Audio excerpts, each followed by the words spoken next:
Hello दोस्तों, आज मैं आप सभी के बीच में एक महत्वपूर्ण वीडियो लाया हूँ। यह वीडियो एग्रीकल्चर से संबंधित है, तो मैं चाहूँगा कि आप यह वीडियो लास्ट तक ज़रूर देखें। अगर वीडियो आपको पसंद आए तो कृपया वीडियो को लाइक कीजिए। अगर चैनल पर नए हैं तो चैनल को सब्सक्राइब कीजिए। तो दोस्तों, आज के इस वीडियो में हम लोग खेती में जो फ़ायदेमंद है देखेंगे जैविक उर्वरक के बारे में। तो जैविक उर्वरक का प्रयोग करने से जो हमारी खेती में क्या क्या फ़ायदेमंद है उसके बारे में हम लोग देखेंगे। तो दोस्तों, आइए चलिए वीडियो को शुरू करते हैं। हमारे यहाँ खेती की रासायनिक खादों के लगातार व अंधाधुंध इस्तेमाल से ज़मीन व वातावरण पर बुरा असर पड़ रहा है। मिट्टी की उपजाऊ ताकत घटती जा रही है। साथ ही पोषक तत्वों की कमी को पूरा करने के लिए व रासायनिक खादों के बुरे असर को कम कर जैविक उर्वरकों के प्रयोग से इस प्रदूषण को काफ़ी हद तक कम किया जा सकता है। वैज्ञानिकों की राय है कि खेत पर उपलब्ध सभी तरह के पदार्थ जैसे गोबर की खाद, केचुए की खाद, हरी खाद, जैविक खाद का इस्तेमाल करें। रासायनिक उर्वरकों पर निर्भरता कम करें। जैविक उर्वरकों का प्रयोग रासायनिक खादों के साथ पूरक के रूप में करें।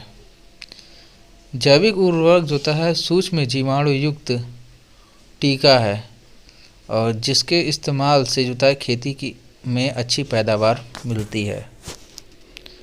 अब किसान राइजोबियम क्या है तो किसान राइजोबियम जैविक उर्वरक मुख्य रूप से दलहनी व तिलहनी फसलों में सजीवी रूप से रहकर पौधों को नाइट्रोजन की पूर्ति करता है। किसान राइजोबियम को बीज के साथ मिश्रित करने के बाद बो देने पर जीवाणु जड़ों में प्रवेश कर छोटी छोटी गांठें बना लेते हैं और इन गांठों में जीवाणु बहुत ज़्यादा मात्रा में रहते हुए हैं। प्रकृति में नाइट्रोजन को वायुमंडल से ग्रहण करके पोषक तत्वों में बदल कर पौधों को उपलब्ध कराते हैं। पौधों की जड़ों में जितनी अधिक गांठें होती हैं, पौधा उतना ही सेहतमंद होता है। और इसका इस्तेमाल दलहनी व तिलहनी फसलों जैसे अरहर, चना, मूंग, उड़द, मटर, मसूर, सोयाबीन, मूंगफली, सेम इत्यादि में किया जाता है। अब किसान एज़ोटोबैक्टर। तो किसान एज़ोटोबैक्टर क्या होता है? भूमि व जड़ों की सतह में मुक्त रूप से रहते हैं और वायुमंडलीय नाइट्रोजन को पोषक तत्वों में बदल कर पौधों को उपलब्ध कराता है। किसान एज़ोटोबैक्टर सभी गैर दलहनी फसलों में इस्तेमाल किया जा सकता है। तो किसान एज़ोटोबैक्टर क्या होता है? भूमि व जड़ों की सतह में मुक्त रूप से रहते हुए वायुमंडलीय नाइट्रोजन को पोषक तत्वों में बदल कर पौधों को उपलब्ध कराता है। और किसान एज़ोटोबैक्टर सभी गैर दलहनी फसलों में इस्तेमाल किया जा सकता है। अब है किसान पीएसबी। तो फास्फोरस विलायक जीवाणु। तो किसान पीएसबी क्या होता है? भूमि के अंदर की अघुलनशील फास्फोरस को घुलनशील फास्फोरस में बदल कर पौधों को उपलब्ध कराता है। और किसान पीएसबी का इस्तेमाल सभी फसलों में किया जा सकता है या फास्फोरस की कमी को पूरा करता है। तो किसान पीएसबी क्या है कि फास्फोरस की कमी को पूरा करता है और इसका प्रयोग सभी फसलों में किया जा सकता है। अब अगला है जिंक विलायक जीवाणु है। ZSB।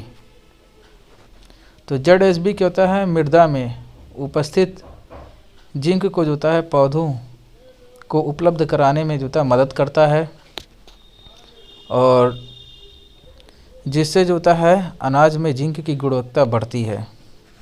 ZSB जो होता है 6.5 से 8.5 pH मान वाली जो होता है विभिन्न प्रकार की मिट्टी के लिए जो होता है सही है। और जिंक ऑक्साइड, जिंक फास्फेट और जिंक कार्बोनेट जैसे जो होता है विभिन्न स्रोतों के लिए जिंक का घोल देता है। और इसका इस्तेमाल जो होता है अनाज, मोटे अनाज, दालें, सब्जियां, फाइबर और तिलहन की फसलों में किया जा सकता है।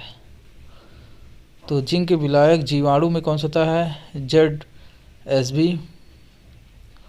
तो ZSB मृदा में जो होता है उपस्थित जिंक को पौधों को उपलब्ध कराने में मदद करता है। और ZSB जो होता है 6.5 से 8.5 pH मान वाली जो होता है विभिन्न प्रकार की मिट्टी के लिए सही है।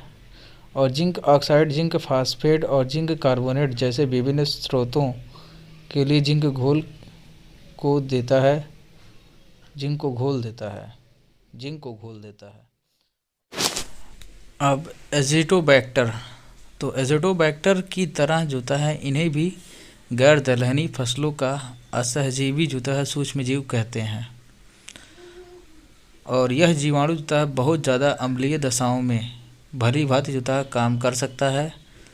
और गन्ने की फसल में इसका इस्तेमाल जो होता है बहुत महत्वपूर्ण माना जाता है, क्योंकि इसके इस्तेमाल से जो होता है शर्करे की मात्रा में वृद्धि होती है। तो एजिटोबैक्टर में क्या होता है कि इसके इस्तेमाल से होता है गन्ने की फसल में क्या होता है शर्करे की मात्रा में वृद्धि होती है। और इसे भी क्या होता है गैर दलहनी और फसलों का जो होता है असहजीवी सूक्ष्मजीव कहते हैं। तो अब नील हरित शैवाल है, तो ब्लू ग्रीन एल्गी बीजिए। ये गैर दलहनी फसलों के असहजीवी सूक्ष्मजीव होते हैं। ये मृदा में स्वतंत्र रूप से रहने वाले जीवाणु होते हैं जो अपना भोजन जो होता है खुद बनाते हैं। और इतना ही नहीं, ये जीवाणु जो होता है वायुमंडलीय नाइट्रोजन का स्थिरीकरण करने के अतिरिक्त जो होता है विटामिन व वृद्धि कारक हार्मोन्स भी स्रावित करते हैं। और धान के खेत में इसका इस्तेमाल जो होता है बहुत ही लाभकारी होता है। तो नील हरित शैवाल में क्या है कि गैर दलहनी और असहजीवी सूक्ष्मजीव होता है। और मृदा में क्या होता है स्वतंत्र रूप से रहने वाले जीवाणु होते हैं, अपना भोजन खुद ही ये बनाते हैं। और ये जीवाणु होता है वायुमंडलीय नाइट्रोजन का स्थिरीकरण करने के अतिरिक्त क्या होता है विटामिन व वृद्धि कारक हार्मोन्स भी स्रावित करते हैं। और धान के खेत में जो होता है इसका इस्तेमाल जो होता है बहुत लाभकारी होता है। अब इसके बाद आता है अजोला। तो अजोला में क्या होता है, यह एक तैरने वाला जलीय फर्न है जो नील हरित शैवाल की पत्तियों की छिद्र में रहकर जो होता है नाइट्रोजन का यौगीकरण करता है। और अजोला के इस्तेमाल से ज़्यादा मात्रा में जो होता है जीव पदार्थ उत्पन्न होता है जो मृदा संरचना में जो होता है महत्वपूर्ण योगदान देते हैं। पानी की उचित व्यवस्था होने पर इसका उपयोग जो होता है हरी खाद के रूप में किया जा सकता है। तो अजोला क्या होता है, एक तैरने वाला जलीय फर्न है और नील हरित के शैवालों की जो होता है पत्तियों के छिद्र में रहकर जो होता है नाइट्रोजन यौगीकरण करता है। अब अगला है माइकोराइजा। तो माइकोराइजा क्या होता है, सूक्ष्मजीवी एक फंजाई वर्ग में आता है यह, जो पौधों की जड़ों के साथ जो होता है संबंध बनाकर फास्फोरस अवशोषण में मदद करते हैं और इसलिए इन्हें जो होता है फास्फेट अवशोषक जैव उर्वरक भी कहा जाता है। माइकोराइजा जो होता है पौधे के बाहरी जड़ तंत्र का जो होता है विकास करने में सहायक हैं और इससे जो होता है पौधे को मृदा में उपस्थित जो होता है अनेक तरह के पोषक तत्व ग्रहण करने में जो होता है मदद मिलती है और पौधों को जो होता है रोगग्रस्त होने से जो होता बचता है। पौधा जो होता है रोगग्रस्त होने से बचता है और पौधों का अच्छा विकास होता है। तो माइकोराइज़ा में क्या है कि सूक्ष्म जीवी एक फंजाई वर्ग में आता है जो पौधों की जड़ों के साथ जो होता है संबंध बनाकर रखता है और फास्फोरस अवशोषण में मदद करते हैं। इन्हें जो होता है फास्फेट अवशोषक जो होता है जैव उर्वरक भी कहा जाता है। और माइकोराइज़ा जो होता है पौधे के बाहरी जड़ तंत्र का विकास करने में सहायक होता है और इससे जो होता है पौधे को जो होता है मृदा में उपस्थित अनेक तरह के पोषक तत्व ग्रहण करने में मदद मिलती है और फलस्वरूप कहता है रोगग्रस्त होने से बचा रहता है पौधा और अच्छा विकास होता है। जैविक उर्वरकों के इस्तेमाल में सावधानियाँ। तो जैविक उर्वरक को इस्तेमाल करने में जो होता है निम्न सावधानियाँ बरतनी चाहिए। जैव उर्वरक को जो होता है छाया में सूखे स्थान में रखें और फसल के अनुसार ही जैव उर्वरक का चुनाव करें और जैव उर्वरक का जो होता है उचित मात्रा में इस्तेमाल करें और जैव उर्वरक खरीदते समय जो होता है उर्वरक का नाम, बनाने का तारीख व फसल का जो होता है नाम आदि ध्यान से देख लें और जैव उर्वरक का इस्तेमाल जो होता है समाप्ति का तारीख के बाद ना करें। तो सावधानियां में क्या क्या है कि जैव उर्वरक को जो होता है छाया में सूखे स्थान में रखें, फसल के अनुसार ही चुनाव करें जैव उर्वरक का और जैव उर्वरक का उचित मात्रा में इस्तेमाल करें और जैव उर्वरक खरीदते समय उर्वरक का नाम, बनाने का तारीख व फसल का नाम आदि को ध्यान से देख लें और जैव उर्वरक का जो होता है इस्तेमाल समाप्ति की तारीख के बाद ना करें। अब जैविक उर्वरकों के इस्तेमाल से लाभ। तो जैव उर्वरकों के इस्तेमाल से होता है उपज में तकरीबन 10 से 15% की वृद्धि होती है।